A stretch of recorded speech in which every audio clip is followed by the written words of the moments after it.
하나님 말씀 창세기 4장 1절과 2절, 2절 말씀입니다. 우리 함께 읽으시겠습니다. 아담이 그의 아내 하와와 동침하매 하와가 임신하여 가인을 낳고 이르되 내가 여호와로 말미암아 등남하였다 하니라. 그가 또 가인의 아우 아벨을 낳았는데 아벨은 양치는 자였고 가인은 농사하는 자였더라. 아멘. 우리 모두는 다 이름이 있어요. 이름이 있는데 이 이름을 누가 지어줬죠? 그렇죠? 부모님이 대체적으로 지어주기도 하고, 혹은 또 이제 할아버지가 살아계셨던 분들도 할아버지가 지어주시기도 합니다. 그 때로는 이제 뭐 이름이 중요하기 때문에 장명소를 찾아가서 이름을 짓기도 합니다. 그래서 자기 이름을 갖게 됐는데, 저도 제 아버지가 이제 족보에 의해서 그 순서를 따라서 이름을 지어줬는데, 첫 번째 제 한자 이름이 제 영어 맞는데 한자로는 말마에 실을제 그리고 길영을 썼어요. 그러니까 말이 뭔가 수레에 물건을 많이 싣고 오래도록 가라는 것은 잘 살아라 라는 의미예요. 그래서 그런 의미로 지어줬는데, 시간이 얼마 흐른 후에 아마도 호적 정리가 있었던 것 같아요. 그러니까 면에서 이렇게 어떤 서류를 정리하면 다시 새롭게 하는 그런 시간을 가졌던 모양이에요. 그 전에 오래돼서 것들이. 그러면서 제 한자 이름이 재영이라는 이 이름이 바뀌었어요. 어떻게 바뀌었냐면 있을제 영화영으로 바뀌었어요. 놀랍죠? 어떻게 제가 하나님을 믿고 영원한 그 삶을 영원토록 살 줄 알고 이름을 이렇게 바꿔줬을까요? 저는 그 다음에 알게 됐어요. 호적을 이제 제가 보게 되는 이런 것을 보면서, 원래는 아버지가 가르쳐준 이름이 이 이름이었는데 어떻게 이름으로 됐지? 또 저의 형 이름도 그렇게 그 제자가 돌림이니까 제자가 이어졌는데 어떻게 내 이름이 이렇게 됐지? 이렇게 의문 갖고 그걸 보게 됐는데, 생각해보니 하나님이 저의 이름을 바꿔주셨구나 이렇게 느끼게 됐단 말이죠. 그래서 이름은 각자가 갖고 있는 이름, 그 이름자에 의해서 뜻이 있어요. 그렇죠? 오늘 본문에도 그런 이름들이 등장하죠. 물론 앞에서 봤어요. 아담이라는 사람, 그리고 화라는 이름도 특별한 그런 이름이라는 것을 알게 됐어요. 그런데 이들에게서는 난 두 아들 가인과 아벨도 부모들이 이름을 지어주면서 특별한 이름을 갖고 지어지게 됐다는 것을 알게 돼요. 이게 단지 부모가 의도해서 이름을 지었지만 그 이름 가운데는 이제 하나님이 숨겨놓은 놀라운 비밀도 거기 들어있다라는 것을 알게 돼요. 그렇죠? 그래서 저번 시간에 우리는 구원과 사랑에 대해서 그런 관점으로 이제 본문을 살폈었는데, 이제 4장에 들어오면서 그 구원이 어떻게 아담과 하와를 통해서 드러나는가, 그리고 그들 가운데 정말 성경이 아담과 하와가 이렇게 그 구원의 소망을 갖다는 분명하게 명백하게 말하지 않지만, 그들 안에서 이미 아담이 그 아내의 이름을 지어주면서 가졌던 그 구원에 대한 소망이 그들 안에 있고, 그것이 아들의 이름을 지어주는 데서 나타난다라는 것을 알게 돼요. 하나님은 하나님의 관점에서 봤을 때 하나님 자신이 지은 사람들이 폐역하고 그리고 이제 에덴 동산에서 쫓겨났지만, 그런 그들에게 하나님이 원래 그들을 지으신 그 목적과 의도하심에 따라서 세상 가운데서 번성하도록 살아가게 하셨다는 거죠. 그래서 두 아들을 아담에게 주셨다는 사실이 명백하게 들어가고, 그 다음에 이제 그 여자에게서 난 이제 아들을 이제 통해서 또한 세상에 어떤 일이 번성하는 일이 나타나겠죠. 그리고 이런 일들이 이루어진 것에 대해서 소수를 하고 있어요. 그리고 또한 하나님이 3장에서 말씀하셨던 대로 그들이 세상을 이제 다스리는 모습을 어떻게 다스리고 가는가 하는 것을 이야기하는 그 2절의 마지막 부분의 9절에 나오는데 조금 이따 더 자세히 살펴보겠지만 그 부분에서 가인은 농사하는 자였고 아벨은 뭐하는 자요? 양치는 자였다라고 하면서 본 하나님이 사람에게 주었던 그런 일들을 그대로 유지하고 그것을 지켜나가도록 하신다는 거죠. 이런 부분을 볼 때 하나님은 세상에 어떤 일들이 벌어지고 하나님을 반역하는 자들이 있을지라도 그 가운데서 그것들을 허용하시면서 자신의 뜻과 자신이 세운 계획과 그것이 가야 할 방향을 향해서 그렇게 이끌어 가신다라는 것을 알게 된단 말이죠. 그래서 오늘 이 본문을 우리가 이제 그런 관점에서 살펴봐야 할 거예요. 이스라엘 백성들에게 이 자녀에 대한 소망을 하나님은 심어주기를 원하셨죠. 그리고 이 자녀에 대한 소망이 왜 그들 안에서 심어져야 하냐면 그들이 지금 이런 처참한 상태에 있는 환경, 노예 상태에서 풀려나고 지금 광야에서 생활을 하고 있단 말이에요. 그렇죠? 그런 생활이 벗어날 수 있는 소망이 누구에게서 난다? 그들을 통해서 날짜에게서 난다는 것을 더 분명하게 알려주고자 함이었을 거예요. 그러니까 우리는 이제 그런 부분을 생각하면서 봤을 때 이 구원의 소망은 우리가 정확하게 이해할 수 있죠. 구원은 누구에게 달렸어요? 여호와 하나님에게 달려 있는 거예요. 그렇죠? 소망은 누구에게 있어요? 여호와 하나님에게 있는 거예요. 그렇죠? 네. 그래서 지금 여기에서 우리가 구원의 소망을 이렇게 바라봤을 때 하나님은 아담과 하와가 듣고 있었고 뱀이 있었던 가운데 여인의 후손을 주시겠다고 했던 그 구원의 소망을 그들 안에 주셨고 그들은 그런 소망을 가지고 있었다라는 것을 이제 알게 되는 거죠. 그래서 첫 번째 우리가 이 1절 2절을 보면서 살펴볼 수 있는 것이 첫 번째 함께 읽어봅시다. 시작. 여호와가 가인을 주셨습니다. 여호와가 가인을 주셨습니다. 여호와가 그러니까 우리가 지금 얘기하면 구원자가 가인을 주셨습니다. 이렇게 해석하면 더 쉬울 거예요. 자 보세요. 1절의 말씀을 보면 아담이 그의 아내 하와와 동침함에 하와가 임신하여 가인을 낳고 이르되 내가 여호와로 말미암아 등남하였다 하니라. 이 말씀에서 우리는 읽어낼 수 있어요. 하나님이 자연스럽게 지금 아담과 그의 아내를 통해서 이제 뭐 하는 일을 하게 해요? 번성하는 일을 하게 하시죠. 그러면서 그 가운데서 그들의 소망이고 그들을 구원해 줄 아들이 낳는 것을 기대하게 하셨죠. 그리고는 두 사람이 그렇게 동침을 하고 이제는 아들을 낳는데 그 아들의 이름을 뭐라고 지었다? 가인이라고 지었다는 거예요. 가인의 이름이 뜻이 무엇이다?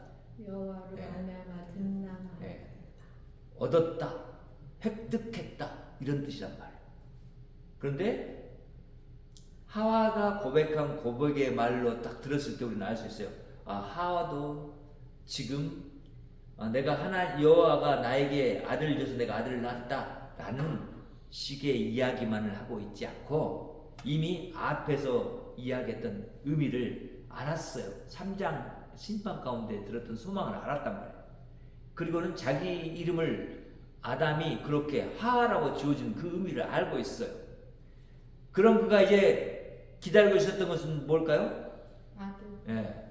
자기를 구원해줄, 아담을 구원해줄 그 소망을 가지고 있었던 그 소망이 누구에게 나타난다? 자기가 날 아들에게서 나타난다는 것을 알았기 때문에 그 아들을 낳고 이제 뭐라고요?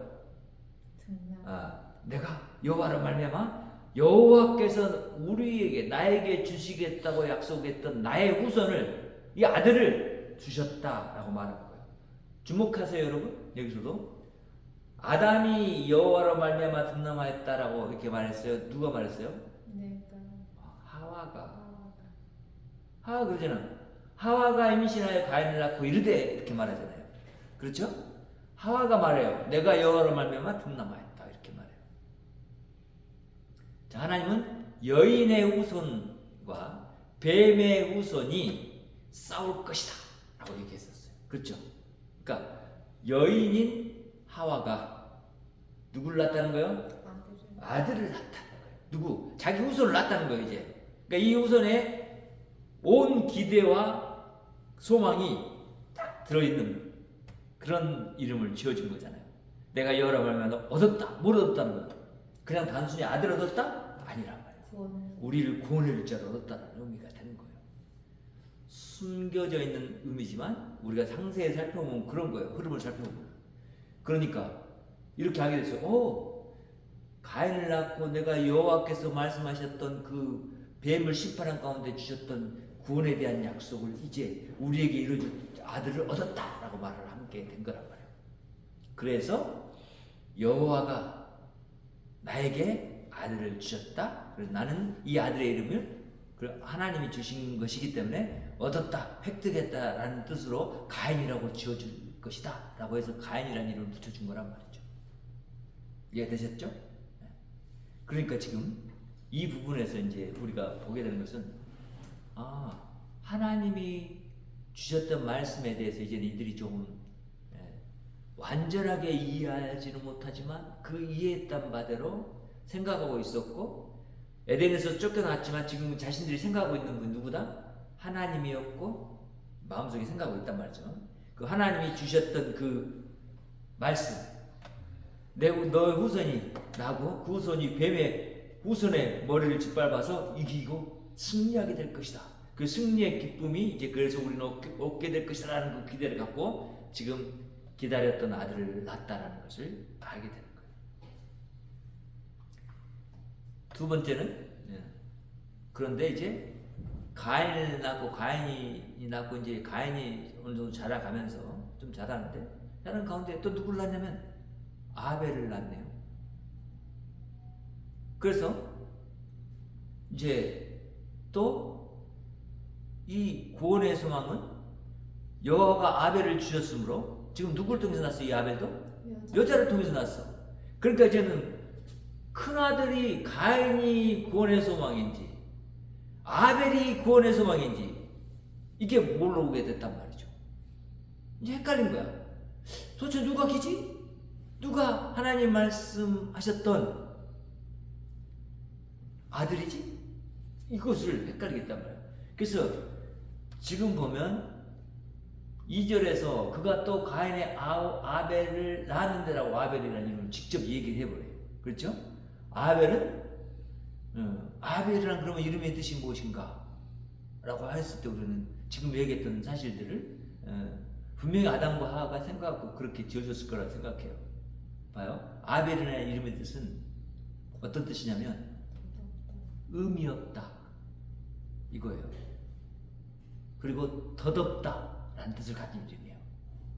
왜 아들의 이름을 그렇게 지어줬을까요? 의미 없다, 덧없다. 무슨 얘기예요? 자신이 기대했던 가인, 아담과 하와가 기대했던 가인이 자신들에게 구원의 소망이었는데 또 아들을 낳아버렸네. 그러니까 이제 도대체 누가 진짜 구원의 소망이야? 누가 내 후손이고 누가 아니야? 누가 우리를 구원해 줄 자? 이런 생각 듣지 않았겠어요? 자기들이 지금 가지고 있던 기본적인 기다렸던 아들이 낳았는데 또 아들을 낳아버렸기 때문에 그것에 대해서 이제는 회의를 하게 된 거죠. 돌아보고 이거 도대체 어떻게 된 일이야? 과연 누가 그러면 내가 난 둘 다 내가 난 아들인데 누가 그렇다는 거야? 근데 두 번째 아들의 이름을 저렇게 지어준 것을 봤을 때는 가인에 대한 기대가 엄청 컸던 것 같아. 첫 아들이었고 그가 구원해줄 소망이라고 여겼던 것 같아. 그런데 두 번째 아들을 낳아버렸기 때문에 그 구원의 소망이 어떻게 됐다고요? 영원하게 됐어. 언제 이루어질지 모르게 됐단 말이야. 누가 정말 내 후손이라고 말한 그 후손인지를 모르게 됐단 말이야. 그러니까 아들 두 번째 아들 낳고 이름 뭐라고 지었다고요? 덧없다. 의미 없다. 무의미하다. 이런 뜻으로 이름을 지어줬단 말이에요. 하나님이 주신 말씀에 대한 아들에 대한 기대가 두 번째 아들을 낳음으로 인해서 이렇게 부모 안에서 생각될 때 이것이 도대체 언제 이루어질 약속이란 말이야? 하나님 말씀하신 자녀가 누구란 말이야? 라고 하는 생각을 갖게 했단 말이죠. 그래서 아벨을 낳았고 그 이름을 아벨이라고 지어줬죠. 그 이야기는 생략됐어요. 그들은 지금 아벨이라는 아들에 대한 기대를 갖고 있어요? 안 갖고 있어요? 안 갖고 있어요. 갖고 있어요? 안 갖고 있어요. 그러니까 아들의 이름을 그렇게 지어준 거예요. 여러분 아들 이름 지어줄 때 내가 그냥 아들한테 저런 이름을 지어줄 수 있겠어요? 그럴 수 없어요. 그렇죠? 제가 저희 두 아들의 이름을 지어주려고 했을 때 얼마나 고민하고 생각하고 했는지 몰라요. 성경의 언어도 살피고 뜻도 살피고 그러면서 지어준 거예요. 마태라는 하나님의 기쁨. 이것은 우리 가정이 준 기쁨이다라고 했기 때문에 하나님이 주신 기쁨이라는 뜻의 태호라는 이름을 지어줬고, 요한이라는 이름은 하나님에게 사랑받는 자잖아요. 둘째 아들 지었는데 보기에도 사랑스러워. 첫째 아들 때는 더 몰랐는데 둘째 아들이 보니까는 이제 아빠라는 그런 인식이 들기도 하지만 이들이 내 아들이네 이렇게 하면서 생각하는데 그 얼굴을 보면서 얘한테 이름이 어떤 이름이 맞을까 막 보고 또 보고 하면서 생각하고 그리고 이름을 요한이라고 지어줬단 말이에요. 생각해 보세요. 그렇게 이름을 지어주는데 그런 이름을 지어주는 이 일이 부모에게서 만약 자기 아들을 하찮게 여겨서 이렇게 지어줄 수도 없는데 분명히 그들은 엄청난 큰 실망과 그리고 이제 허전함과 이런 그 생각들이 교차됐을 거예요. 그리고 첫 번째 아들과 달리 아벨이라는 이름을 이렇게 지어준 거예요. 그래서 우리는 아벨이라는 이름을 통해서 사람의 기대가 거기에 미치지 못한다라고 하는 것을 알게 됩니다.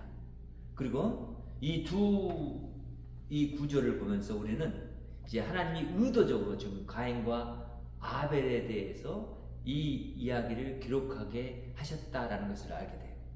왜냐하면 그 다음에 성경이 진행되는 이야기를 통해서 보게 될 거예요. 그리고 성경은 스스로 이 가인과 아벨을 분리해서 이야기를 해요. 그러니까 둘 중에 하나는 반드시 지금 하나님 가진 기대와 사람의 가진 기대가 다르다라는 것을 사람들 스스로 증명해낼 거예요. 그렇죠? 어떻게 증명해낼까요? 하나는 뱀의 후손이에요. 사탄의 후손이에요. 하나는 아담의 여인의 후손이에요. 그러니까 둘이 어떻게 다르겠어요? 하나는 죄의 속성이 엄청 많이 드러날 거예요. 하나는 그렇지 않을 거예요. 덜 할 거예요. 그러더라도. 계열 자체가 이제 나눠지는 거예요. 자, 거기까지는 다음 부분으로 넘겨가고, 오늘 이 두 그런 구조들을 통해서 우리가 알게 돼요. 구원의 소망은 사람이 난 첫 번째 가인과 아벨에게 있는 것이 분명하지만 이 두 사람 중에서 하나님이 선택한 이 가인과 아벨, 이 두 사람이 여자의 몸을 통해서 낳았지만 그 중에 하나님이 정말로 구원자라는 그 하나님이 약속한 여인의 후손을 사람들에게 정확하고 명확하게 알 수 있도록 하셨다 안 하셨다? 안 하셨다. 그렇죠? 그러면 이 구원자를 주시는 것은 하나님 자신의 방식으로 당신의 때에 주시겠다라는 것을 우리에게 암시해 주고 있는 거예요. 그러면 구원의 때야 구원자는 묘연해졌어. 그래서 그것에 대한 관심이 아니라 지금 사람들은 하나님이 내리신 그런 본연의 일들을 세상 가운데 이루어가면서 그들이 하나님이 원래 지으신 목적들을 이루어가도록 그들에게 일하게 하신다라는 것을 알게 돼요. 하나님 지으신 목적대로 일을 하게 되는 거예요. 그래서 2절을 보면 아벨은 양치는 자였고 가인은 뭐요? 농사하는 자였더라 이렇게 말하는 거예요. 양을 치고 농사하고 이런 것이 어떤 차별이 있는 것이 아니에요. 그렇죠? 예. 하나의 일하는 자기 달란트와 자기가 좋아하는 것을 할 수 있도록 하셔서 그것들을 하게 하신 거야. 그러니까 직업에는 기천이 없습니다. 이렇게 말하는 것이 옳아요. 그렇죠? 옳아요. 그러니까 뭐 양을 치는 아벨이 더 낫고 농사하는 가인은 더 못하고 이런 얘기가 아니란 말이에요. 이거는 지금 우리가 이미 흘러온 시대 속에서 갖게 된 편견이었어요. 그렇죠? 왜? 조선시대는 농사하는 사람들이 뭐 어떤 사람들이에요? 양반들이 했나요? 네, 그렇죠. 그런 의식이 우리한테 있어서 이런 직업을 보면서 뭐 쌍놈, 양반 이렇게 나누게 만들었고 직업에 귀천이 있다라고 하는 그런 의식들이 심겨져 왔었어요. 그런데 여기서는 지금 직업의 귀천을 말하려고 하는 거 아니니까 그런 관점으로 보면 안 된단 말이에요. 우리 문화적인 관점으로 이해해서는 안 되죠. 그렇죠? 그래서 이 두 사람이 이렇게 한 사람 양치는 자고 한 사람 농사하는 자였다라고 한다면 우리는 이해할 수 있는 것은 뭐예요? 하나님이 이 두 사람에게도 그대로 땅에서 생육하고 번성한 일을 할 수 있도록 그 일을 하게 하셨구나. 그러면서 두 사람을 보면서 하나님이 약속한 대로 이제 사람들이 수고하고 땀을 흘리면서 먹고 사는 일을 할 수밖에 없는 상황에 처했구나. 그렇죠? 양치는 일도 땀을 흘려야 되고 농사하는 일도 땀을 흘리고 수고해야 돼. 그런 수고함이 이 두 사람한테도 계속 이어졌구나. 아담과 하와는 얘기하지 않고 있지만 아담과 하와는 안 그렇겠어요? 그들도 수고하고 힘든 일을 하죠. 이미 두 아들을 낳았을 때 하와는 아들을 낳는 고통을, 산통을 엄청 많이 느꼈겠죠. 두 아들을 낳으면서. 그렇지만 하나의 기대가 있었기 때문에 그 고통을 참을 수 있었을 거예요. 자, 이렇게 구분하는 것을 이제 보면서 우리는 알게 돼요. 하나님이 말씀한 구원하는 때와 구원자는 과연 누구일까? 이것에 대해서 알 수 없다. 이 부분에서 알 수 없다. 여기까지 알 수 없다라고 하는 것을 알게 돼요. 그러나 분명한 것은 여자가 난 자 중에 어떤 사람이라는 것이 이제 더 분명해졌어요. 그렇죠? 두 사람일지 아닐지는 몰라요. 그런데 분명해진 것은 여자가 날 자를 통해서 나올 건데, 근데 그것은 사람의 생각과 사람의 의지대로 봐서 이가 그다라고 말하는 것이 아니라 하나님 자신이 정한 구원자이고 하나님이 정하신 때에 주실 구원자라는 것을 우리는 이제 추측해 볼 수 있게 한단 말이에요. 그러니까 사람들은 사울을 왕으로 추대해요. 그건 사울이 우리 이스라엘의 왕이 되어야 됩니다 라고 말해요. 근데 하나님은 진짜 못나고 못난 양을 치는 누구? 작고 힘없이 보이는 다윗. 그 다윗을 왕으로 선택해요. 이상하죠? 자, 그런 선택에 그런 모습이 이제 앞으로 등장해요. 구약성경에 계속해서 등장할 거예요. 왜? 하나님은 분명히 자신이 한 말씀, 뱀의 우선과 여인의 우선에 대해서 그들에게 주시고자 했던 그 소망에 대해서 그가 어떤 분인지를 계속 알려줄 것입니다. 그리고 우리는 그런 관점을 갖고 있어야 돼요. 창세기를 우리가 배워야 되는 이유도 여기 있고 이 말씀들을 드려야 되는 이유도 여기 있어요. 여기 한 관점을 가져야 됩니다. 성경을 보는 관점. 하나님이 구원해 가시는구나. 구원은 하나님에게 하는 것이지 사람에게서 나온 것이 아니구나. 이걸 인정하게 하죠. 그래서 아담과 하와는 그렇게 아들의 이름을 자기들도 모르니까 이렇게 지어줄 수밖에 없었고 그들은 사실 오리무중에 빠졌지만 우리는 그런 가운데서도 마치 우리가 하나님의 것을 아는 것 마냥 말하고 이야기해서 그것을 그렇다라고 말하려고 하는 그런 속성들이 우리 안에 있단 말이죠.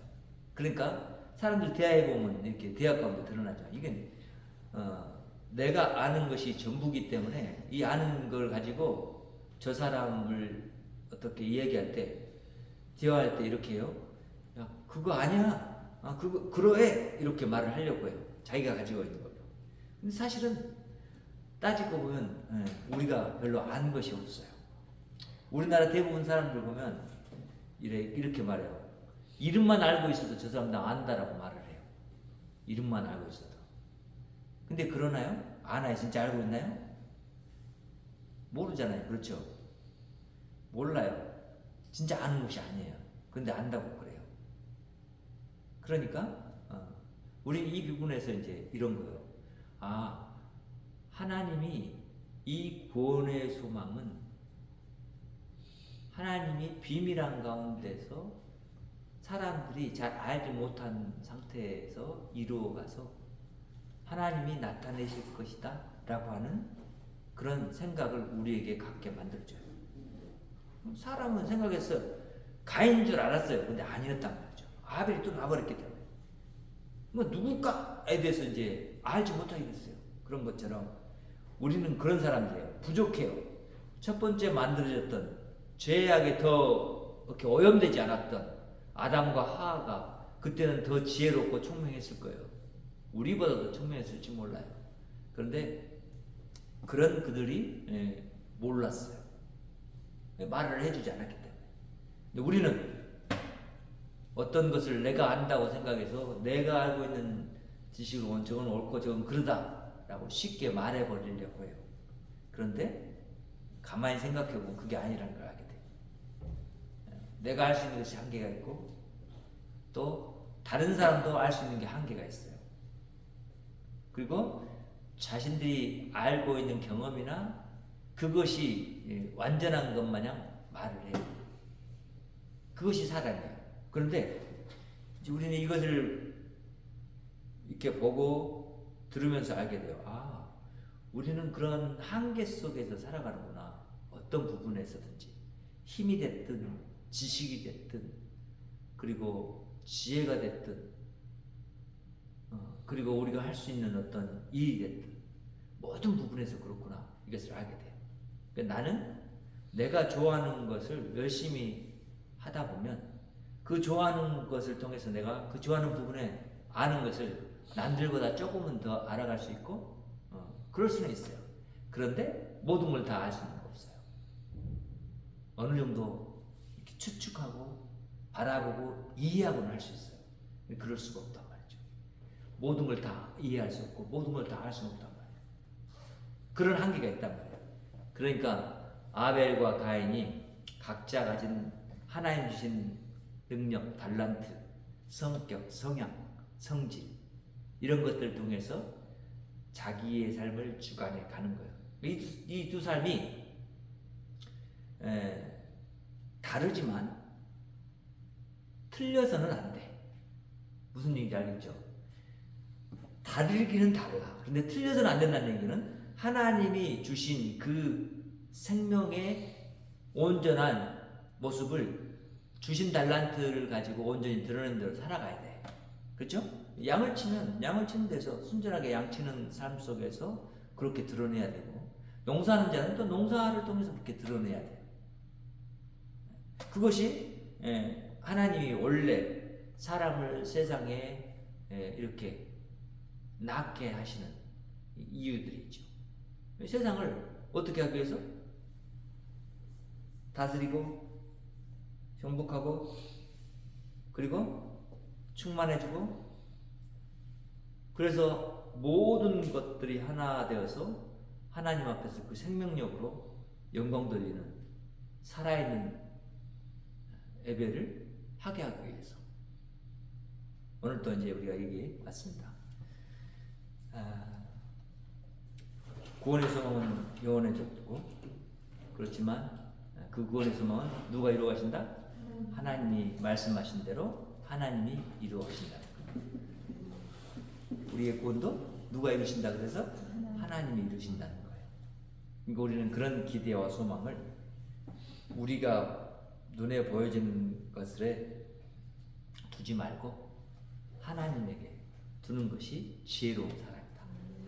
그리고 그런 사람을 우리는 믿음 좋은 사람이다. 이렇게 말하는 거예요. 그런 사람들이 또한 세상을 소망으로 바꿀 수 있는 사람이에요. 그래야 하나님이 그 가운데서 드러나고 여호와 하나님이 또 영광 받으시는 거예요. 그런 삶을 나가는 저와 여러분이 될 수 있는 것은 하나님 우리 안에서 그렇게 우리를 이끌어서 만들어 가실 것이기 때문에 우리는 그 기대에 부합하고 하나님이 가지신 그 목적을 따라서 내가 가야 돼. 반 걸음이라도 가야 되고 할 수 있으면 한 걸음도 가야 되고 두 걸음, 10걸음도 가야 돼. 그래서 우리 하나님을 높이는 저와 여러분이 될 때 하나님이 창조한 명령과 우리를 구원하신 이 계획이 정말 온전한 열매로, 구원의 열매로, 소망의 열매로 나타날 수 있게 되는 거죠. 우리 오늘도 그런 하나님, 우리에게 소망을 주시고 우리를 보내주신 하나님께 감사하고 찬양하는 저와 여기 모인 성도들과 우리 기쁨교회 모든 성도들 되기를 바랍니다. 하나님 감사합니다. 하나님 안에서 오늘 또 우리가 주의 주신 말씀을 바라보고 주의 말씀이 우리 안에서 정말 녹아져서 우리가 하나님의 말씀과 그 의도하신 대로 이제 하나님을 알아가고 하나님을 아는 것을 삶을 통해서, 말을 통해서, 또 생각하는 것을 통해서 나타내도록 역사해 주시옵소서. 우리의 마음이 날마다 하나님 앞에 있게 하시고 하나님께 붙들림 받게 하여 주시옵소서. 주께서 우리의 삶을 주장하실 것을 믿고 감사드리며 예수님의 이름으로 기도합니다. 아멘.